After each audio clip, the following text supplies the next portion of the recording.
The world is mourning the loss of civil rights icon John Lewis. The Medal of Freedom recipient passed away last night at the age of 80.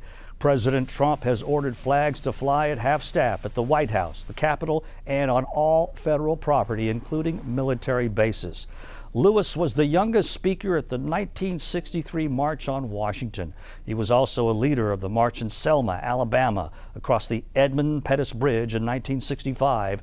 That march became known as Bloody Sunday. As police beat the marchers, Lewis would suffer a fractured skull.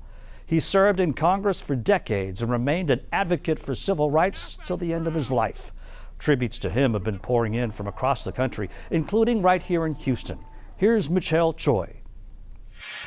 Like the rest of the nation, Houston is also mourning the loss of Congressman John Lewis. There are no words to describe the enormous loss that we have suffered here in America and in the world. Local leaders remembering the iconic and towering civil rights figure, including Congresswoman Sheila Jackson Lee. John Lewis stood for the righteousness of right, and John Lewis was a fierce fighter, and his legacy is the fierceness of now. Congressman Al Green paying tribute to the American hero. He has been the heart and soul of the movement against hate in this country. Mayor Sylvester Turner fondly remembering the longtime congressman. This person will be deeply missed. You know, he was our grand marshal for the Martin Luther King Parade just a couple of years ago. Congressman Lewis dedicated his life to civil rights and nonviolent activism. One man who stayed in the fight for justice in America and the world up until his last. Bishop James Dixon called him a true public servant.